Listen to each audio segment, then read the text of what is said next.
एक बार की बात है, एक नगर में एक लड़का रहा करता था और उसका दिमाग बहुत तेज था और उसकी खासियत यह थी कि वह किसी भी चीज को बड़ी जल्दी और आसानी से सीख लेता था।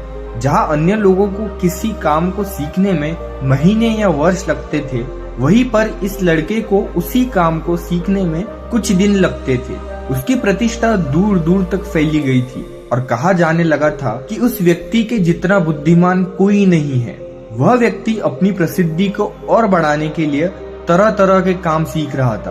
वह चित्रकारी करना जानता था, वह मूर्ति बना सकता था और वह गीत गा सकता था और वो दुनिया जहान का हर वो काम सीख चुका था जो उसने अब तक देखे हुए थे। इसीलिए उसे अपनी बुद्धिमत्ता पर अहंकार था, क्योंकि कोई भी साधारण आदमी एक काम कर सकता है या 2 काम कर सकता है या ज्यादा से ज्यादा 3 काम कर सकता है, परंतु वह तो सैकड़ों काम को कर सकता था और बहुत अच्छे से कर सकता था। इसीलिए उसे अपनी बुद्धिमत्ता पर अहंकार था। वह इस बात को अंदर ही अंदर मान चुका था कि उसके जितना बुद्धिमान उस दुनिया में कोई भी नहीं है। फिर एक दिन उसका सामना गौतम बुद्ध से होता है। उसे पहली बार एक ऐसा व्यक्ति दिखता है जिससे उसे जलन होती है। अब तक उसने ऐसे लोग देखे हुए थे जो इससे ईर्ष्या करते थे, और जहाँ ईर्ष्या होती है वहाँ तुलना का होना निश्चित है। वह व्यक्ति अपनी तुलना गौतम बुद्ध के साथ करना शुरू कर देता है। वह देखता है कि गौतम बुद्ध के पास तो एक भिक्षा का कटोरा है और लेकिन इसके पास धन की कोई भी कमी नहीं है। गौतम बुद्ध के वस्त्र तो साधारण थे, परंतु उसके वस्त्र बहुत कीमती हैं। बुद्ध तो जमीन पर नंगे पैर चलते हैं, परंतु वह नंगे पैर नहीं चलता। इसी तरीके से वह आदमी सैकड़ों चीजों से अपनी तुलना गौतम बुद्ध के साथ करने लगता है, परंतु हर तुलना के बाद भी वह पाता है कि उसकी ईर्ष्या बुद्ध के प्रति एक प्रतिशोध भी कम नहीं होती।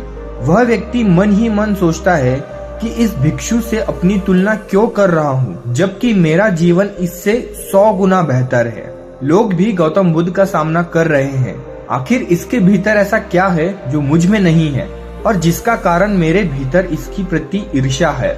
बहुत देर अपने मन में उलझते रहने के बाद वह व्यक्ति तय करता है कि वह बुद्ध के पास जाएगा और उनसे पूछेगा कि उनकी उपलब्धि क्या है। वह व्यक्ति अपने सेवकों के साथ गौतम बुद्ध के पास जाता है और उनसे कहता है कि मैं इस इलाके का सबसे बुद्धिमान व्यक्ति हूँ और आप अपने आसपास जो भी देख रहे हैं मैं वो सब करना जानता हूँ। किसी भी कार्य को सीखने में मुझे बहुत ही कम समय लगता है। सभी लोग मेरा सम्मान करते हैं, परंतु इस सब के बाद भी मेरे भीतर आपके लिए ईर्ष्या है। मैं यह जानना चाहता हूँ कि आपकी उपलब्धि क्या है। ये सब लोग आपका आदर सम्मान क्यों कर रहे हैं। इसके बाद गौतम बुद्ध कहते हैं कि वैसे तो मेरी कोई उपलब्धि नहीं है, परंतु तुम कह सकते हो कि मेरी एक उपलब्धि है। वह व्यक्ति पूछता है कि क्या मैं जान सकता हूँ। तो फिर उसके बाद गौतम बुद्ध कहते हैं कि मेरी एक उपलब्धि है कि मैं सभी उपलब्धियों को छोड़ चुका हूँ। वह व्यक्ति गौतम बुद्ध से पूछता है कि मतलब मैं कुछ समझा नहीं। गौतम बुद्ध उस व्यक्ति से कहते हैं कि क्या तुम्हें प्रशंसा अच्छी लगती है। वह व्यक्ति कहता है कि प्रशंसा तो सभी को अच्छी लगती है। उसके बाद गौतम बुद्ध कहते हैं क्या तुम्हें निंदा अच्छी लगती है। तो वह व्यक्ति कहता है कि भला इस दुनिया में कौन है जिसे अपनी निंदा अच्छी लगे। उसके बाद गौतम बुद्ध कहते हैं कि जो तुम्हें अच्छा लगता है और जो तुम्हें बुरा लगता है, मैं इन दोनों से भी ऊपर उठ चुका हूँ। ना मुझे निंदा सताती है और ना ही मुझे अपनी प्रशंसा प्रसन्न करती है। बस यही अंतर है तुम में और मुझ में। और उसके बाद वह व्यक्ति गौतम बुद्ध से कहता है कि परंतु यह कैसे संभव है।